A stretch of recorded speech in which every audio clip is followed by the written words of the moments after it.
Ya, bismillahirrahmanirrahim. Assalamualaikum warahmatullahi wabarakatuh. Perkenalkan, nama saya Erwin Jaya, Prodi Hukum Keluarga Islam. Di sini saya akan menjelaskan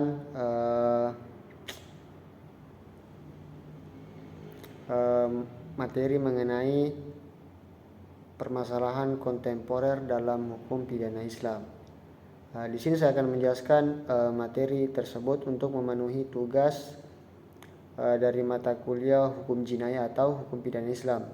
Ya, langsung saja, permasalahan kontemporer dalam hukum pidana Islam. Sebelum itu kita perlu mengetahui apa itu kontemporer. Kontemporer itu semacam perspektif Islam mengenai masalah-masalah yang muncul di zaman sekarang atau di zaman modern, atau permasalahan kekinian lah gitu.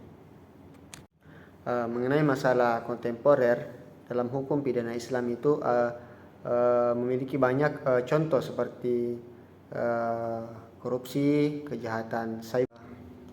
Mengenai contoh permasalahan kontemporer dalam hukum pidana Islam, ada beberapa contoh seperti kejahatan cyber, kejahatan online, kemudian ada juga contoh ke korupsi.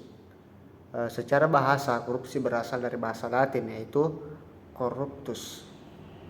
Kemudian turun ke bahasa Eropa seperti bahasa Inggris, corruption, kemudian bahasa Prancis, la corruption. Kemudian dari bahasa-bahasa itu turunlah ke bahasa Indonesia yang disebut dengan sebagai korupsi.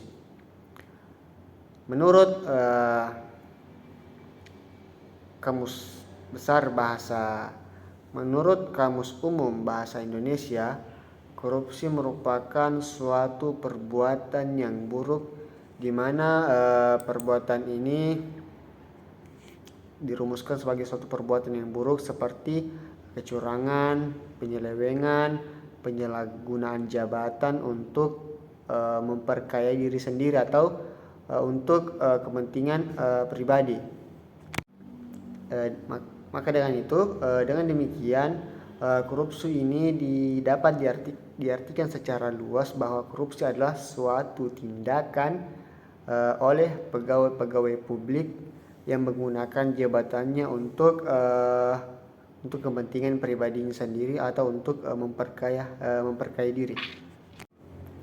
Definisi korupsi dalam hukum Islam, dalam khazanah hukum Islam, perilaku korupsi ini memperoleh porsi pembahasan yang memadai ketika para fuqaha, para ahli-ahli fikih berbicara tentang kejahatan memakan harta benda manusia secara tidak baik, secara tidak benar. Akan tetapi apabila merujuk pada kata asal dari korupsi, maka dapat berarti merusak atau kecurangan atau suap menyuap. Oleh karena itu, dari definisi-definisi korupsi yang telah dijelaskan oleh beberapa ahli yang ada, dari kata korupsi ini dapat diartikan yaitu penyalahgunaan kekuasaan yang melampaui batas kewajaran hukum oleh pejabat publik atau aparatur negara, dan pengutamaan kepentingan pribadi di atas kepentingan publik atau kepentingan masyarakat oleh para pejabat atau aparatur negara yang bersangkutan. Kemudian lebih lanjut, korupsi di Indonesia dalam perspektif hukum Islam dapat diklasifikasikan pada kategori hinayah atau gulul yang bermakna pengkhianatan, atau al-ghashi penipuan, kemudian riswah suap menyuap, kemudian al-hirobah perampasan. Yang pertama itu hinaya atau gulul atau pengkhianatan. Secara etimologis, hinaya atau gulul ini bermakna perubahan hal seorang menjadi jahat. Kemudian hinaya ini adalah sikap tidak memenuhi suatu janji atau mengingkari suatu amanah yang diberikan kepadanya. Ungkapan hinaya ini juga biasa digunakan bagi seorang yang melanggar atau mengambil hak-hak orang lain dalam bentuk pembatalan sepihak perjanjian yang dibuatnya khususnya dalam masalah muamalah. Kemudian ada yang kedua adalah al-ghoshi atau penipuan. Penipuan adalah tindak pidana yang tidak ada ketentuan hadnya karena nas belum menerangkan bentuk sanksi kepada secara konkret baik dalam Al-Quran maupun dalam Al-Hadis. Oleh karena itu, penentuan sanksi hukumannya kembali kepada jarima ta'zir yang membutuhkan ijtihad hakim dalam memutuskan hukum terhadap pelakunya. Istilah al-ghoshi dalam bisnis adalah menyembunyikan cacat barang dan mencampur dengan barang-barang baik dan yang jelek. Kemudian yang ketiga, ar-rishwa atau suap. Menurut terminologi fikih, suap adalah segala sesuatu yang diberikan oleh seseorang kepada seorang hakim atau yang bukan hakim agar ia memutuskan suatu perkara untuk kepentingannya atau agar ia mengikuti kemauannya.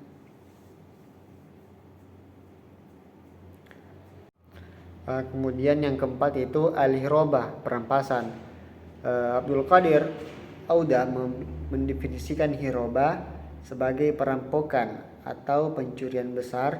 Lebih lanjut beliau mengatakan pencurian hirabah mempunyai dampak lebih besar karena dilakukan dengan berlebihan. Hal ini karena hirabah kadang disertai dengan pembunuhan dan pengambilan harta atau kadang pembunuhan saja tanpa pengambilan harta. Oleh karena itu dalam hukuman bagi pelaku sirqah atau hirabah juga berbeda. Lebih lanjut pemberlakuan hukuman mati bagi koruptor bisa mengambil landasan dari ayat hirabah ini. Karena seorang koruptor yang melakukan tindakan dengan disertai pemberatan dan penghalalan secara maka ia bisa dimasukkan ke dalam delik hirabah. Berbeda dengan pasal pencurian yang hanya dengan potong tangan, pencurian relatif lebih kecil dibandingkan dengan hirabah. Demikian juga apabila dibandingkan dengan korupsi, pencurian biasa yang dilakukan oleh seorang kriminal murni mungkin relatif kecilnya dampaknya jika dibandingkan dengan korupsi yang akan membahayakan banyak orang dalam bahkan negara. Itulah tadi penjelasan singkat dari saya mengenai permasalahan kontemporer dalam hukum pidana Islam. Lebih dan kurangnya mohon dimaafkan. Wabillahi taufiq wal hidayah. Wassalamualaikum warahmatullahi wabarakatuh.